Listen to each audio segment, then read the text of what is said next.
Hello, everyone. I'm Dr. Shiva Rezvan, a Connecticut Psychological Association public education team member. Welcome to the third episode of the interview series, Sharing Our Stories. As you know, our goal is to create a deeper connection between psychologists and our community. Today, I'm so excited to say that we have Dr. Stephen Sarfaty, who has served as a CPA member for 40 years and as a leader. He is also a founder of the Comprehensive Neuropsychological Services. A warm welcome, Dr. Sarfaty. Thank you very much, Dr. Rezvan. It's an honor and a privilege to be asked to have this conversation with you today. Thank you so much. So my first question, would you please tell us briefly about yourself? It's such a great question, really, because it's basically fundamentally a psychological question, because who is ourself? How is ourself created? What are the different aspects of ourselves and so forth? So there are choices to be made about how to share that story, but I'll keep it short and simple. So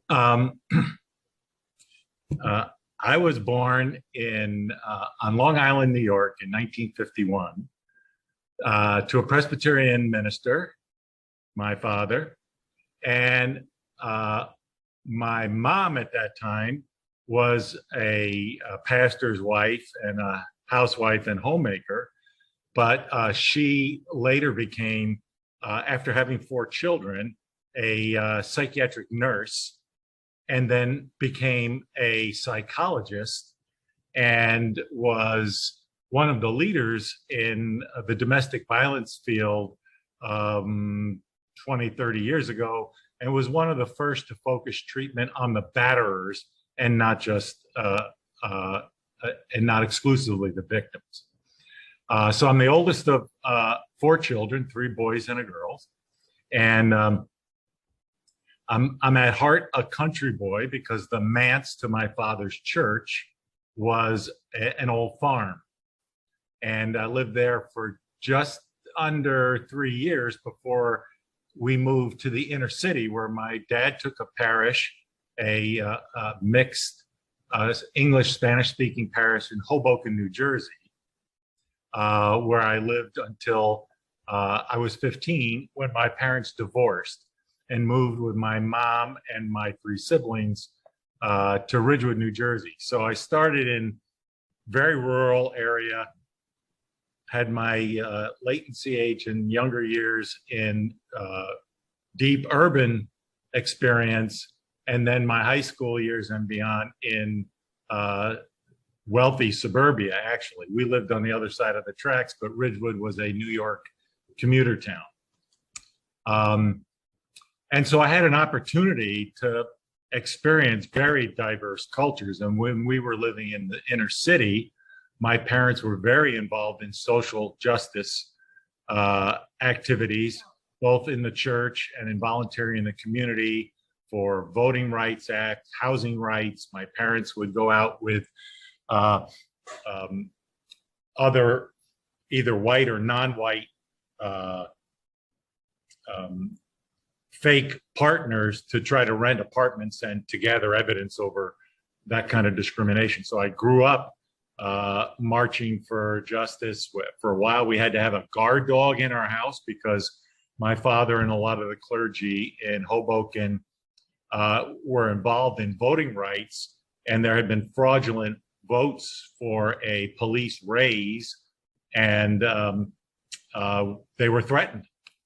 So I've had a very diverse background and upbringing, and underneath that was an even bigger diversity because my dad, who was a Presbyterian minister, didn't find out until he was in Union Seminary that his father came from a Jewish family, a Sephardic Jewish family. And I actually briefly met my Sephardic great grandparents when I was very young.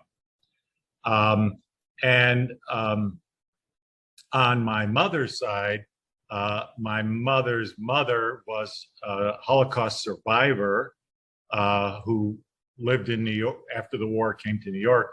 But my mother's father was an Aryan accused by some as having been a Nazi. And I met him once when he came to the United States after the war.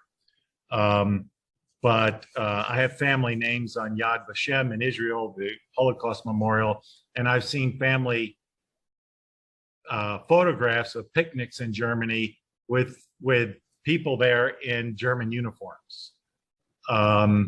So my upbringing, along with, my dad in his work in civil rights, I met Martin Luther King, Dick Gregory stayed with us for a while, Joe Roberts, who was until recent years the successor to King at Ebenezer Baptist, interned with us and lived with us for half a year. So I had a great opportunity to see many lifestyles, to have insight into all kinds of disparities, and to fundamentally get that in my own experience and in my own DNA, everything is represented. And that has had a profound effect on my worldview.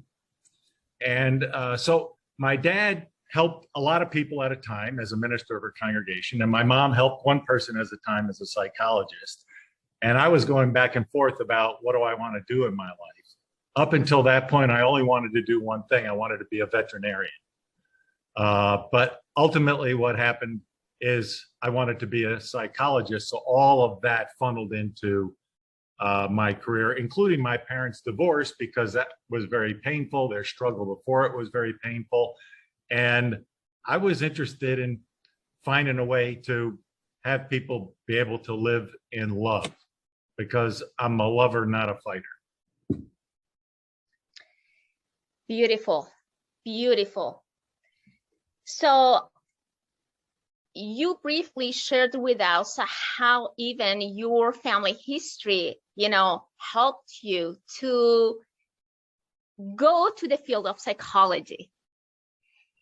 In this field, you also created comprehensive neuropsychological services. What was your goal and motivation?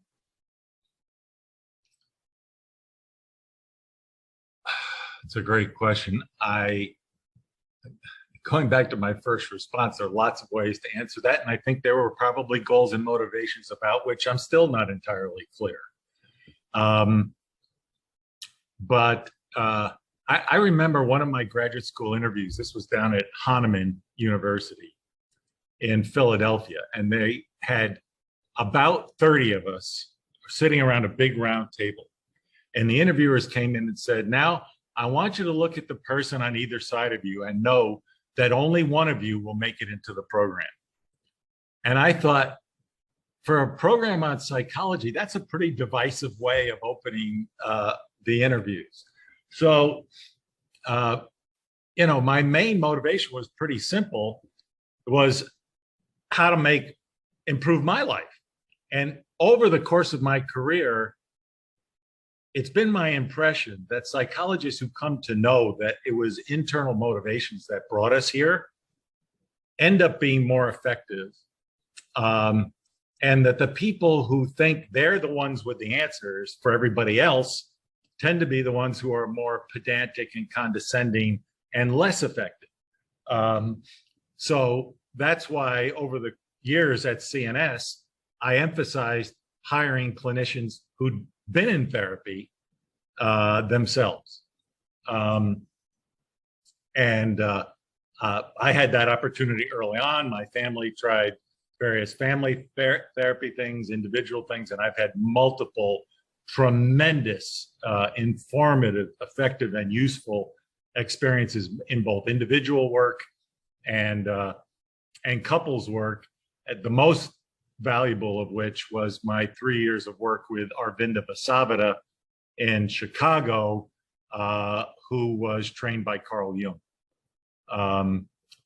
And so that's what I wanted. And then how it got to CNS was really a consequence of how to make it real in the world. And the big decision there was I going to stay a solo independent provider or consider starting a group? And that was a challenging decision that took a lot of time. And one of the pivotal ingredients to it is that I managed to get connected to medical dental consultants out of Rhode Island for practice consultation. And they helped me in the analysis of those choices. And ultimately, I made the decision to have a group practice instead of having a solo independent practice with people to back me up for on-call or vacations and the like.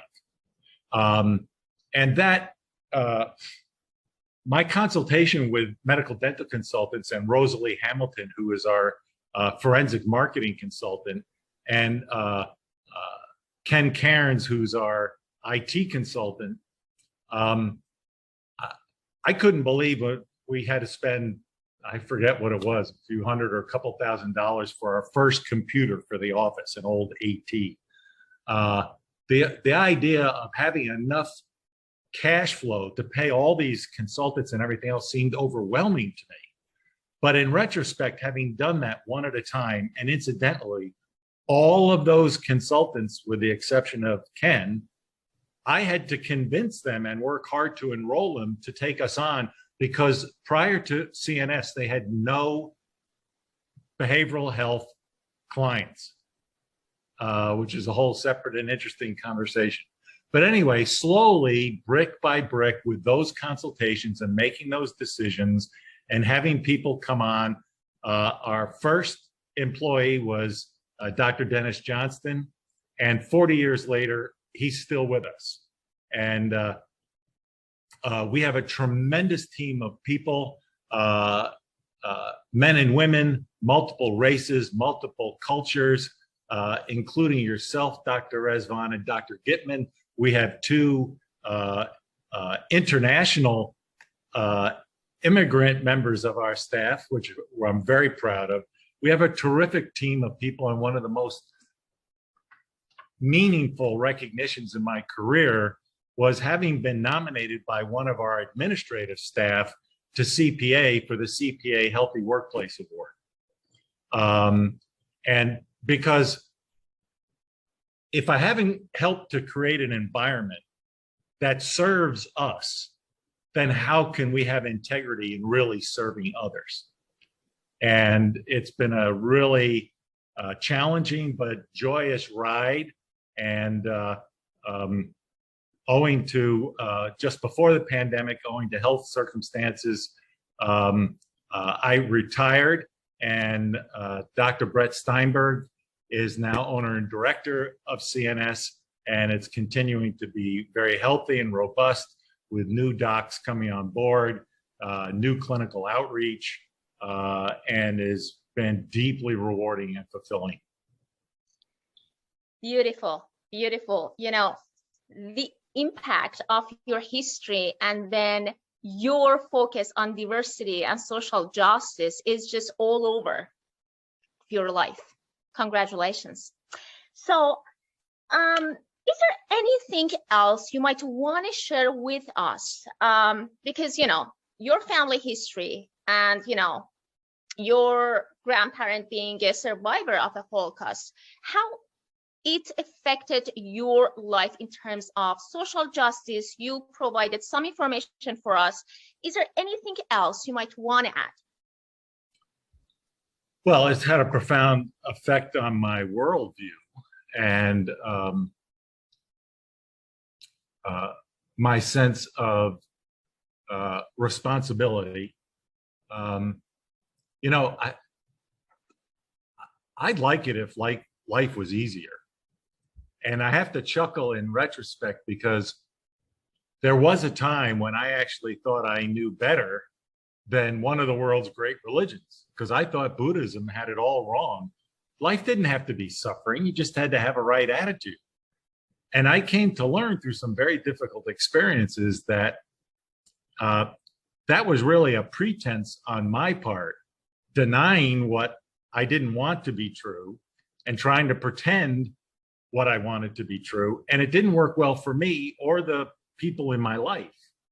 And it also shaped my view about the assessment of experience, my own experience, because it was quite a while before I realized one day that if it weren't for the Nazis and World War II, I wouldn't exist, because my mom never would have come to the United States. So I have a list of books that I'm never going to write. They're just titles. And the first one was Right and Wrong Don't Work. Because value judgments about what's good and bad engender resistance. And to borrow a line from Star Trek, resistance is futile. And what you resist persists, to borrow a line from landmark education training. And so life really is full of struggles. I wanted to deal with them, albeit many times ineffectively. And as a product of my family upbringing, my longer term family background, my experiences in psychotherapy, and my experiences in personal development and training, and the application of all of those to the relationships in my life and my career, have combined to create a pathway for me, which has helped me create who I am and what I've been able to do in my life. And so I have a deep appreciation of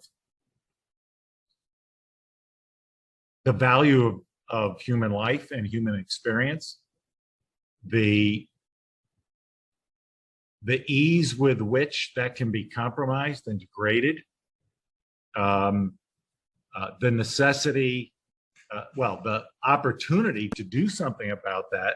I mean, when I first went to graduate school, I was really concerned. I just wanted to be a therapist, and I didn't know how to do that. And in my first assessment course, which was on interviewing, Mary Hendricks was teaching that course and showed, in regards to active listening, that you could assess whether your reflection was effective by whether or not the client closed down or opened up more. And I thought, here's a real practical tool. And then, of course, through my training, I saw that there were other practical tools, and ended up, I went to my profession to learn how to help people find your truth. And I ended up becoming a board certified neuropsychologist with a developed expertise in forensic assessment. And so God's got a sense of humor. I ended up becoming an expert in finding liars as well. Albeit the fact that most invalid neuropsychological complaints are not malingering, they're misattribution. But nevertheless, that's a whole nother conversation. But those things together have given me appreciation for the value of human experience, the obstacles that can get in the way and degrade it, and some of the pathways and tools to enhance it and appreciate it. And those occur at every level. To have integrity, for me, they're in my profession, they're in my personal life, they're in my community engagement,